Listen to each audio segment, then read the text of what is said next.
Okay, welcome back to the P7 Podcast, episode 2 with Jake and Josh. Big week this week in the world of golf, Jakey. Yes, 20 the Northern Trust this Yeah, week. Northern Trust for the the PGA Tour. biggest talking point. D to the I'm J. sure, I'm sure everyone saw the whitewash, I guess you could call it. What was he in the 11 shots? And that can't go without mentioning his Friday round of 60. 9 under on the front nine with 2 eagles. 2 under on the back nine. So I think that left a lot of people maybe wanting a bit more. It's just ridiculous. Like, did you see? That front nine, and then for him, sort of, I don't know if you saw his post-round interview. He's just like, I'm just happy to shoot that number. It was just so cool, calm, and not disappointed to only shoot 60 when he was 9 under through the front nine. Yeah, that's it. That's good. The other thing to mention is he made more eagles than birdies over those 4 days. Fuck. It's just crazy. So, yeah, I don't think you need to say any more on that. Another mention, Scotty Scheffler, one better with the 59. And funnily enough, he was 6 under on both nines. So, I don't know. There was people saying that the back nine was harder. I haven't looked at the scoring average, but yeah, it did play a little bit harder, and you saw that a little bit in the rounds. But to be fair, that front nine as well wasn't the easiest either. TPC Boston, which is where they had it, is renowned for being a difficult course, and they had to take bunkers out of fairways, etc., because players had complained in the past about it being too difficult. Yeah. And then DJ goes out and shoots 30 under par over 4 rounds. Made it too easy. Well, I think he had 5 eagles over the 4 rounds. Yep. Which is just ridiculous. And I think I was looking at some stats before. Here you go. So strokes gained off the tee, he was 3.8 strokes gained off the tee, which put him in second. Stroke gains approach, he was first with 12 shots gained over the field. Greens in regulation for the week of 72 greens, he hit 65. Wow. I missed 7 greens for the week. I missed more than that in 1 round. Yeah. And then, overall strokes gained tee to green, he was 18 strokes on the field to put him in first. 23 shots gained over the field over the week. It's just, if you look at the numbers, it's just ridiculous. It's next level. The other notable from that tournament was who didn't make the cut. Yeah. Couple of people that you wouldn't expect to see there that it's on my list: Jason Day, Abraham Ansah. I haven't been following too much of Gary Woodland, but I'd be surprised to see him miss the cut like he did. DeChambeau, Mickelson, Finau, Spieth, and Cameron Champ. Morikawa as well. Morikawa as well. Sorry, he did too. Yeah. So after coming off the PGA, I mean, that's massive. Yeah. It's, I guess, there's a few guys that have performed well in both, but interesting to see, and what that's done to the FedEx Cup standings as well. Dustin Johnson has gone to number 1, so JT in it'll second. be interesting. Yes, so still JT, Webb Simpson, Daniel Berger, Colin Morikawa. So yes. It'll be interesting to see how that unfolds. Yeah, who actually missed out. I mean, just recapping back to the Northern Trust first. Did you see Rory's 3rd round implode? No, I didn't. So he had 2 triples in about 5 holes. And then interesting to see some comments he made after the weekend was that he's feeling burnt out. So it makes you really question these playoffs and how they do it.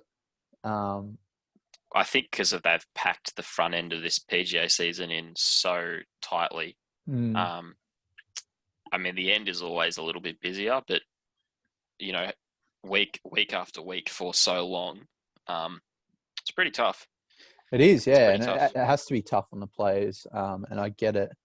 And it's probably where the playoffs need to change, because essentially they're not really a playoffs, are they? They're just playing 3 tournaments for big money to try and boost their yearly earnings. And yeah, I don't know what your thoughts are on them and changing the format, but for me, I'd like to see it sort of dwindled down. Instead of top 125 making the playoffs, I'd like to see it like top 64, and then actually do a match play head-to-head series, and make it a playoffs. Cool. Yeah, if you make it like a bracket, that would be cool. I think that'd be awesome, and it'd just add an extra, layer to the PGA Tour. Match play would be great to see. Yeah, like you want to see it. Like, it's what we all play competitively as, local golfers. So I think it'd be an interesting dynamic. For sure. It'd be something just different. Obviously it's stroke every week, and well, that's, I guess, golf in its purest. Little bit of interest would be good. Yeah, for sure. And yeah, leading into the FedEx Cup standing, so obviously DJ takes number 1 spot, JT second. Who missed out? Who missed out on this week? Obviously they go to the BMW Championship this week. There's a few big names, like obviously Phil missed the Cup. I'm just trying to remember. Yeah. Sorry, it's the top 70, isn't it? Yeah. Is that right? Oh, right. About that. But if you look at that, yeah. If we look outside that, Tommy Fleetwood, Justin Rose, Ricky Fowler. And they're the big names, like you see. Ricky. Koepka's 104. Yeah, so Koepka missed this week because of injury, pulled out due to injury. But we all know, let's be honest, he doesn't give a fuck about this time of year. No. Brooks is solely focused on those 4 major events per calendar season. And let's be honest, when we come back to it later this year and the Masters is up for grabs and the US Open, et cetera, he's going to be right there. Yeah, no doubt. No doubt he'll be there. Like you said, those 4 are really the only 4 on his calendar. The others just seem to fill in the time almost. Yeah, definitely. So moving on, this week we also had the Ladies Open Championship at Royal Troon. Firstly, what a course. Yeah. Now, nothing really beats links golf for me, but Royal Troon. No. Incredible. Incredible layout. The condition was unreal. I don't know if you saw the first 2 rounds, but it blew, and it blew hard. So I think plus it was about 9 over made the cut. Yeah. And Sophia Popov, the German, first German to win a major. I did see that. Yeah. So she shot 7 under for the week and won it by 2. Yep. Just played some really, really incredible golf down the stretch. Birdied, it's either 15 or 16. Drained a nice putt to really, really ramp it home, because the girls were coming. Minjee Lee was right there. Shout out to Minjee, the Aussie. She finished 3rd. Yeah. Another really good result in a major event for the ladies. Yeah. But Popov was just too good, and to be the first German woman to win a major is huge for the country, huge for the game. So congrats to her. Next subject, the Korn Ferry Tour. The Aussie boy, our boy Curtis Luck, took it home. So Curtis was really tight actually this week. So for those of you who don't know, it was the Nationwide Children's Hospital Championship. And Curtis was 2 over par in his last round. heading to the 15th hole, and went birdie on 15 and 16 and won by one shot. Yeah. So, awesome finish. Yeah, really, really good. Curtis was sitting 135th in the standings before this week, and top 25 get a PGA Tour card. So he needed a big finish and got it this week. That win puts him to 18th in the standings. Wow. And I'm pretty sure it gets him close with the series and how it works. I'm pretty sure it gets him close to a start in the US Open. Okay, yeah. Which would be massive. So he's obviously been through the ringer over the last couple of years, Curtis Luck. But yeah, good to see one of the Aussie good guys getting some results finally. Yeah, that's it. That about wraps up in terms of the major tours this week. But we want to move on to some club releases and some equipment. new clubs. Yes. Yeah, new equipment release. Do you want to start us off with the Callaway range? Callaway. So we've got the Callaway Big Bertha B21. So you can get this from driver to a lob wedge, I believe. So the driver is, we were just looking at this before, distance any way you swing it. Yeah. I'm a little skeptical about this. You could be hitting the ball further. That's why we're bringing out the Big Bertha. Okay, that makes sense. So the idea is low spin, high MOI, which is also another point that... Point of interest. Yes. It's almost contradictory, but not quite. So I think the idea is that they've put more weight forward, and the head is quite big. Yeah. So, essentially, they've stretched it right back, but put the weight forward. So it almost looks like a triangular sort of shape. It does look like a triangle, and it does sit that way on the ground. So the idea in this, I think, we thought it would be aimed to higher handicaps, and it is, and more towards beginners. But we've also looked at the price, which is around 100 less than the Maverick. Yeah, so essentially we think it's going to come in at about 700 Australian. 700 Australian. Which for a game improvement designed to sort of help your higher handicappers, new to the gamers, it's up there. Makes it so hard to get people into it. I mean, it's a lot of money. $700. I haven't seen the rest of the fairways, but obviously the increments will probably be pretty normal. If we go to the irons, we're a little bit better. They're around the 180 mark. Okay. Australian. So that's pretty reasonable. Yeah, that's talking very about reasonable. Most players' irons, obviously there's a big difference, but if you're looking at a player's iron, you're up to sort of 260-ish now. Yeah, to that point, like obviously they are getting quite expensive and quite up there, especially with the drivers and your players' irons. But I think Callaway have always been pretty good with their pricings, other than obviously your premium clubs, with their game improvement. They've always got that cheaper option. Yeah, That's right. Exactly right. So I think there's definitely a market there for it. Yeah. But yeah, if you want to... Yep. So you look at this iron, the offset is the first thing that really I see. Is it almost looks like the face is completely behind the shaft. It's not quite, but massive amount of offset. There's a lot of offset.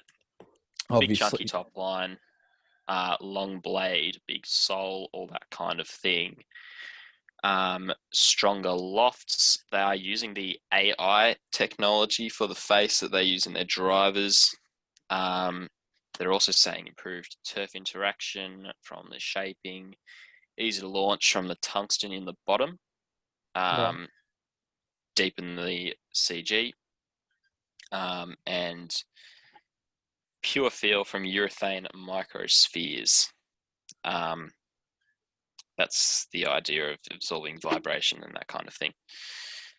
So yes, it's again catered to the higher handicapper. And it'll be interesting to see how it goes, I guess. Yeah, like I don't know about you, but I've watched a few reviews and stuff that the guys have done on YouTube about him this week. And it is a little bit contradictory and sort of not everything's matching up with that high MOI, low spin. You did see it in Mark Crossfield's review with him and Coach Lockie.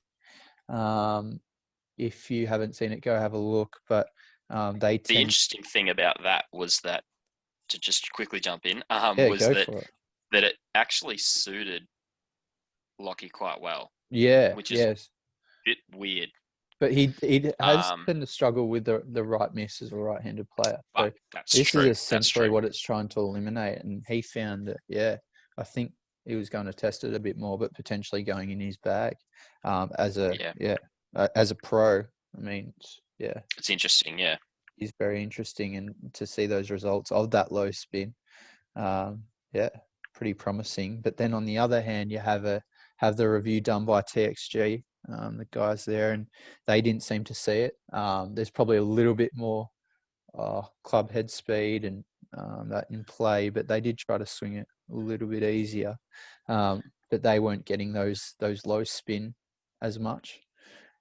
It was good to see in their tests that they were trying to sort of have that over the top, slower cut swing, which is pretty typical for your higher handicappers and beginners. Nice to see it. But then it sort of didn't really show what they wanted it to, I guess. So yeah, definitely something to readdress and come back to for us is sort of once we get our hands on them, is just see if we can test it and test those theories and see what it does for us.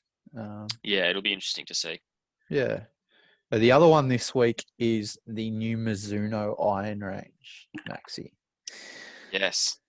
So we have the JPX lineup. Obviously gets an update this year, 919 into 921s. So you have the Tour, you have the Forge, you have the Hot Metal Pro, and the Hot Metal. So obviously the Tour is the most renowned one. You tend to see a few non-club contracted players playing it on the Tour. Biggest example or best example is Brooks Koepka. Has the 919s in the bag currently. Don't know if he's going to upgrade to the 921s or not.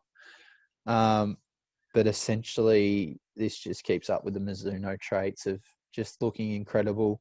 The feeling of them has always been incredible. They're promoting it as sort of a new stability frame. So essentially, the iron's more stable at impact and throughout the swing. So not as much toe weighted as the 919s. So they've taken a lot out of the toe and put it to other places across the face to try and stabilize it that little bit more. Yep. And Maxi, some good news. We have some lefty options available. All my fellow left-handers are Mizuno hitting all the Yeah, well, they've obviously brought in the SEL lineup with the MP20s and with that range, and now they've brought it in with the JPX lineup, which is great to see. Yeah. The only query I have is why they don't have a 4 and 5 iron in the Tours. So essentially, that is a little bit strange. Yeah, essentially, it's coming as a pre-made lineup where you'll go JPX Tour SELs in the left-handed up until a 5 iron, and then your 5 and 4 iron will be a forged. Yeah, and that is quite popular, the forged with blade players. Yeah. But for someone who's using a 9, using the Tour model, I don't really see why you would need a 5 and 4. They're not very small. They're a good-looking iron, but they're not the smallest head. They're, you don't look down and think, all right, this is really small. Yeah. So, it's sort of like... I mean, obviously it will be suited to some people, but... Yeah, I think there's Yeah, definitely a need for it, and I think they'll probably end up making them at some stage, at one yeah, stage or I another. think so. Um, but yeah, obviously, sort of just breaking into the market with the left-handed stuff is such a great move. Yeah, Because Mizuno obviously always well renowned for the high quality.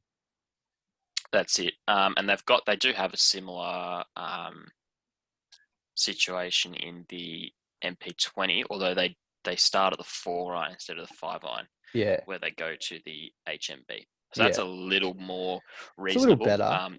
But And you'd being a almost blade, want to of be, course. yeah. So for me, that's the biggest point is if I wanted to make the switch to a Mizuno iron, um, then I would be looking at blades up until a certain point in the bag, and then I'd sort Yeah, of those two are at the top end. So do I have to make the jump from MP20 blades at a 6 iron to a Hot Metal Pro or a HMB straight away? And it just seems like there's nothing in between. there's a big limit on how much you can do with them. You've got 2 sets now, which is nice. Mm-hmm. But as far as comboing them goes, you're stuck Yeah, completely. it just seems like a little bit of a hole that needs to be filled.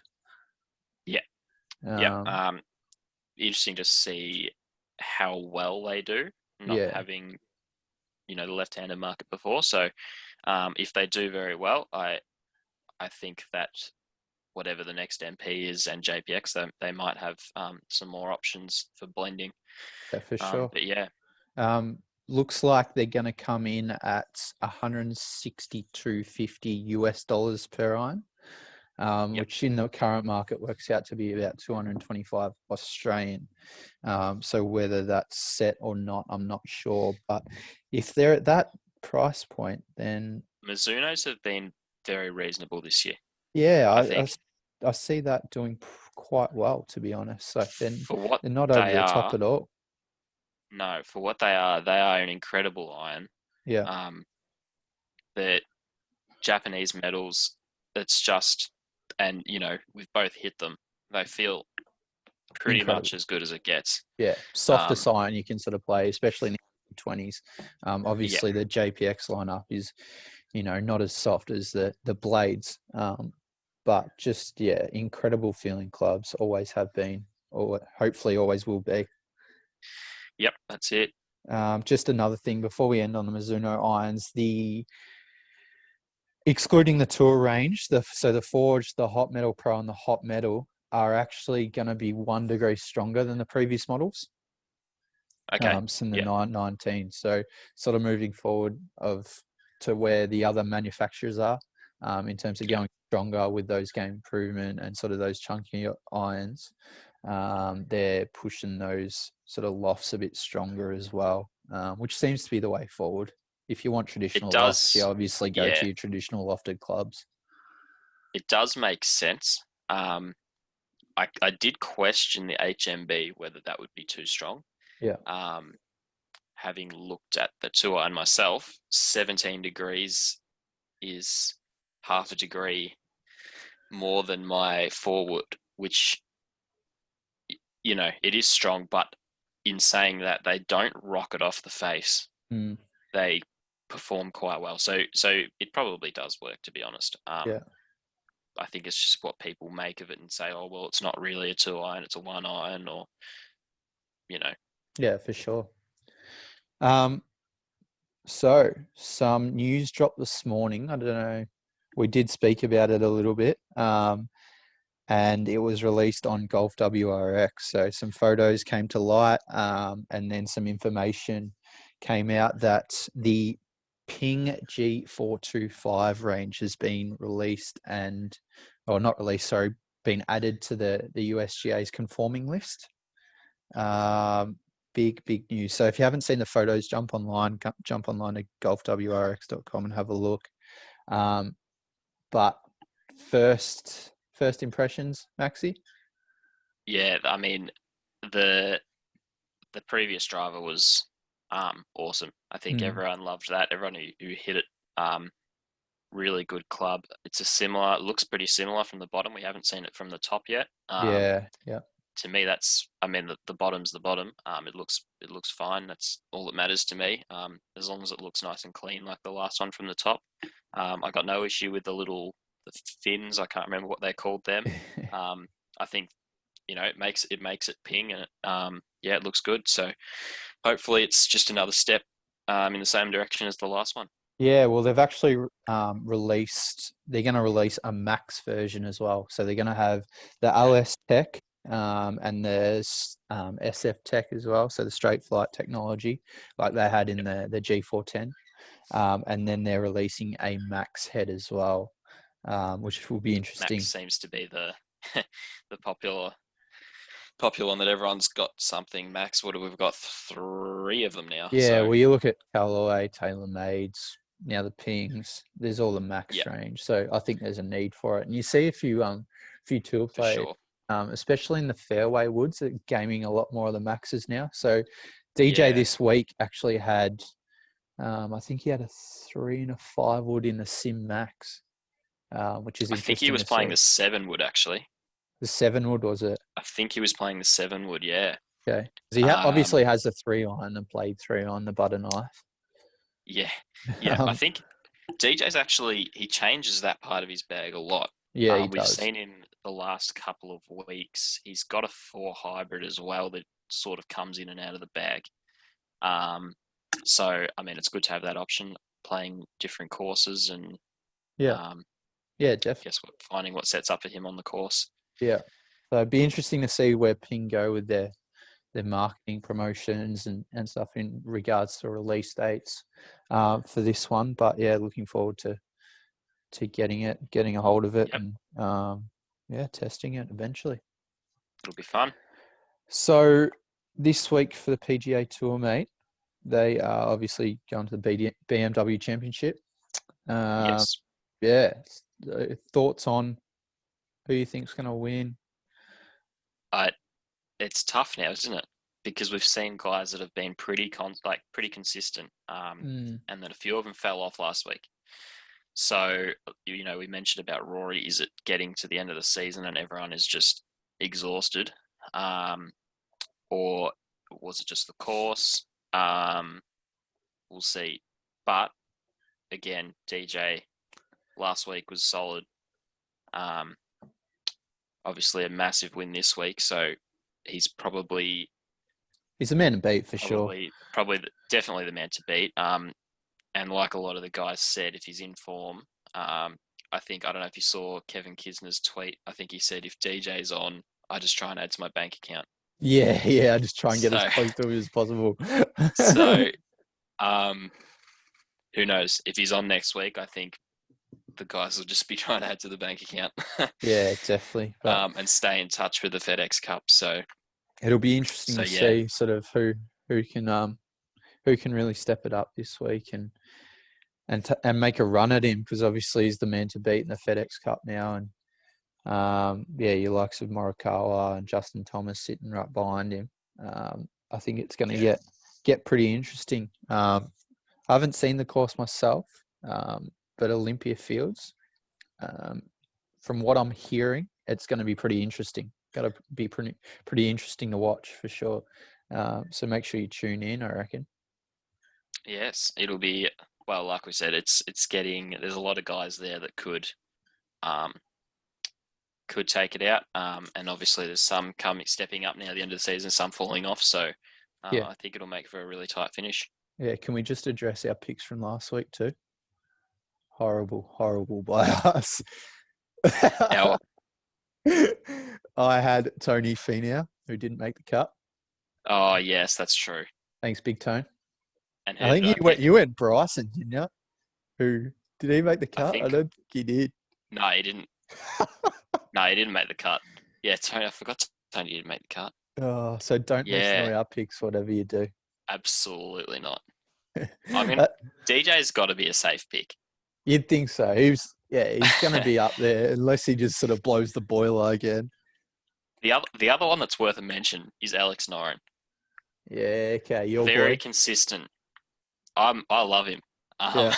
I think he's pretty much got the best swing on the tour. Very close to it. And I mean, no one's got DJ's body. That's the thing that he's got on everyone. If you're 6'4" and 100 kilos, you're pretty much in prime Atypical position. golfer. Well, I mean, just look how athletic he swings. It's incredible. Yeah. As far as people that aren't 7 feet tall goes, I think Noren's on the money. But yes, he's consistent. The last 3 weeks, I think he's been right up there. So who knows? We could have someone like that. Yeah, which would be interesting to see. I'm gonna go my boy JT. I think he's back. I think he'll step up this week. Yeah, I think so. I think it's his turn, and hopefully he makes a run at him. Just make it interesting coming down the stretch. I think JT. That about wraps us up for this week, Maxi. Yep. What's on for the week ahead? Bit more work or on the grounds crew still? Yeah, a bit more work on the grounds crew. That's it. Just chipping away. Treat yourself. It's it's all right. Better being doing that than being stuck at home like I am, mate. Yeah. I don't envy you. Yeah. I haven't been out in the pelting rain yet, so if you live in Melbourne, you'll understand. It's been horrendous for small amounts of time. That's the only positive about being in lockdown.